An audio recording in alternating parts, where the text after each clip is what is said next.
And we are in the last match of our first round of the top 8. We've got THUN LUNK, the young man himself. Yes, very young. Too and young, some would say. A player, let's just say, born after Persona 3's release, to measure that. To make you feel old for those of you at home remembering that old gem that's getting re-released. Looking to make SHIITA feel even older on their way out of this American-sponsored bracket beatdown, perhaps? Depends upon the way it goes. Yeah, we'll have to see. It has the cloak and everything. Ready to cast some magic in this bracket. It has... They got the waifu. Wow. Okay, yeah, that's the power-up, right? That's a top tier. That's a top tier waifu right now. That character's going to probably win Grand Blue. That's awesome to know. Yeah. I think if your waifu that you're carrying with you is also a top-tier fighting game character, you are guaranteed buffed up for the tournament. Yeah. That's guaranteed. I would never want to face my... If I see someone coming around with like a nice little cami plush walking around, I'm terrified. I'm going home. Of course, yeah. Any game. Anyway, check out this Minazuki, pronouncing it the correct way. This character is really good at getting hits that don't do that much damage. Like, what I mean by that is his 5A is so dominant among light normals, and it's going to be important for Minazuki player SHIITA to move as carefully as possible, but constantly as possible to try and stay within that light normal 5A range against Yukari. Already swinging with Air 5B, or Air JB, I should say. I like the idea of going for the early Persona displacement, trying to catch THUN out from being a little too aggressive. But THUN already was prepared for it. I saw them labbing right before this whole top 8, but is going to get opened up with one little hit right there. Still finds a hit of their own. I've got to love international competition and cross-generation competition happening at the same time. Oh, good teleport right there, but no full combo off it as it's not a full counter hit. Oh, yeah, and this is a big thing in this matchup, actually. The vertical DP is a lot more relevant on a character like Minazuki, who's generally trying to stay that low to the ground. A lot of their air options are going to get blown up by that. Yeah, I like that Yukari's advances. That'll find situational use all over the place. Minazuki, no slouch in taking up space actively himself. Here we go. Magarula forcing it, and immediately broke SHIITA's Persona. That's going to be pretty relevant.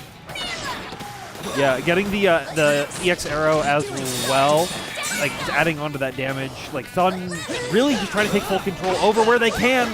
Yeah. But even on a reset, SHIITA ready for it. You saw the strat from SHIITA right after getting hit by Magarula was block everything out and wait for Persona cards to come back. While SHIITA was in Persona Break, Burst was locked out. Minazuki is one of the characters that cannot burst while Persona broken. It's on a case-by-case basis. One of the more interesting balancing design directions of the game. This crowd chants in union with the Yukari combo that got dropped. Was he iced by the chance? All right, THUN LUNK got command grab. A little bit of meter drain on there. SHIITA loves that. Just arrived at 50 meter. Yeah, and great IBs from THUN trying to get out of the pressure. Spend it all. OMB connects. Spend as much as you can. And got the micro dash 2A. Love that link. Time to despair. Yeah, that's what we are feeling when we are looking at the Wings of Purgatory. The name of that super is amazing, isn't it? Yeah, it is. It is. And despair is what I think a lot of people traditionally feel in the Yukari matchup. It's a character that a lot of people have, she's pretty good. I've heard she's all right. Yeah. I've heard she's all right. We've been witnessing the recasting of Yukari's placement in the tier list ever since 2.0. At least this particular release. I'm really thankful that we're getting to see the shadow character shine to an extent. Yep. Characters that weren't so dominant in 1.1. Although this top 8's been pretty sparse on the shadows. They are hard to play in tournaments. It's also, shadows are very unpopular in America. In EU and Japan, there's a lot more frequent shadow usage, but over here in America, people just want to play normal. They want to be the good guy. They want to be the hero. Can I say, I've tried picking up shadow characters on the theory that they're better over and over again, but when you drop some Shadow Burst Frenzy combo off of a stray hit that you thought you could convert off of, you just disappoint yourself so much and you end up losing the main value of the whole point of the thing.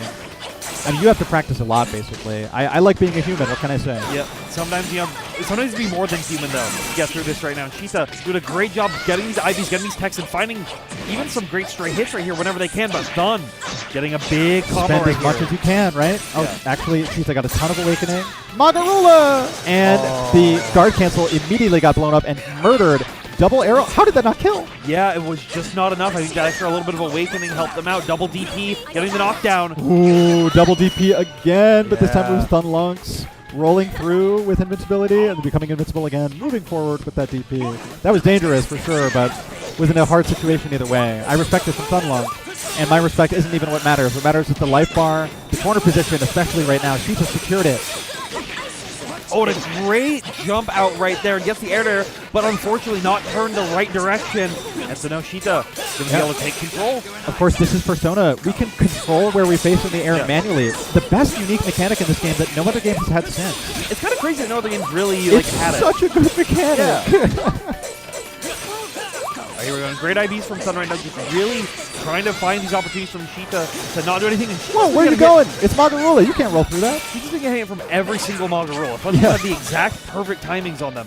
Is that perhaps the strat? To get hit by them so that the mix-ups that are presumed to be forced? Okay, immediate standing low. Yeah, SHIITA just gets hit right away, but got maximum awakening health by doing so because the low scales the hardest of any of the possible hits. So I think that might have even been intentional. I'm not sure. Yeah, like if you're gonna take it, you might as well block high. You just can't take too many of them in a row. But right now, THUN like kind of struggling almost to create another big opening opportunity. Looking for SHIITA's burst. Yeah. Not enough discipline. SHIITA does not care to burst. Prove to me that you're gonna kill me then. Yeah, there we go. I'm bursting right as soon as I can. They're not gonna do it. All right, fine. I finally hit it. How about this? Persona broken snipe shot, but not fully converted off. A couple stray shots after THUN like quite literally cleans it up with overwhelming force. Yeah. One thing that might be like I haven't really been seeing from THUN a lot that you've seen from other Yukaris is preemptively setting bombs into Magarula because even if they choose to block it, you can just force the air unblockable setup onto them. Yes, as long as they're high enough. Yep. There is a perfect spacing and a perfect timing you can jump to not be air unblockable and not be mixed, but it is so hard. Yeah. Especially in a high pressure tournament set like this, is something you generally don't see a lot. It's the same range actually. If you've been a character who's in the air a lot, I play Yosuke personally. Yep. You can also have this the 2Bs not be air unblockable if you're low enough in the air. It's that same exact range. You're an ice. Oh, big hit right here, and gonna get these. Oh, it's cool that Minazuki says "come forth" as he brings you to him with Persona attacks. Big opening right now. THUN just consistently going for mute arrow right here. Sometimes you'll see them switch over to charm arrow to try to steal some of that meter drain right here. Yeah. You're seeing it right now mid this combo. Arriving at 25 to use one more SB attack. Well, won't need it, but the charm is what helped facilitate that, of course. But what an incredible sequence from THUN LUNK. It's impeccable. Yeah. So far. Big I words. Adjectives of positivity. Oh, big command grab right here. Gonna reset it once again. THUN trying to find an opportunity to escape out with SHIITA, keeping the damage high and the combat close. Yeah, SHIITA dropped that one and gave THUN a ton of awakening to work with. That's bonus 50 meter. That's 30% extra life per. Wow, is this still enough? If you try to come re-up close to OMB, no, you're not going to play that gamble.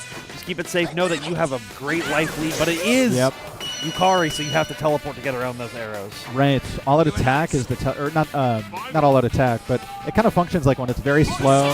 Overheads on the other side. It's really only a tool you're using for specific callouts against things, but sometimes you'll see the music players just go for it and try to create big openings. Yeah, there are some pretty big commitments people make it full screen in this game. Yep. But what Yukari does is generally pretty quick. Yeah, and that's the big advantage to Yukari, having that great full screen pressure and being fully quick on it. Good burst out, though, not wanting to take that big combo that was about to come up.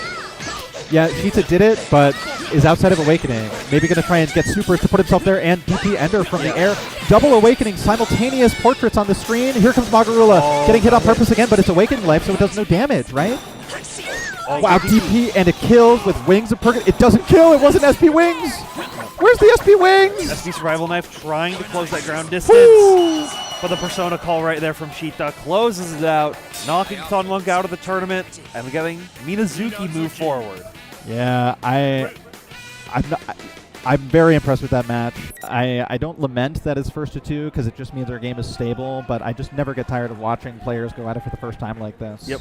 Yeah, I just want to see more. I want to see these players grind more, but that's what these post-tournament sets are for. Everybody's going to be trying to get as many games with SHIITA and Nekose as they can while they're in the States. Right. And, I mean, our bracket action concluding on Friday enables an entire day for all of that tomorrow and Saturday. 2 days even if they're here staying through Sunday. Right. Which plenty of casuals to be found in Oh, the yeah. after party vicinity. The whole day is an after party, really, not just any one location. Oh yeah, absolutely. Like, for those of you at home, if you're in the Chicagoland area and you're not here, you should change that. You should make it if you can. Spectator passes you can get for one day at Yeah. a reasonable price. Yeah, They're pretty yeah. cheap. You just got to see the good vibes, good venue, good event, good tournaments, good matches.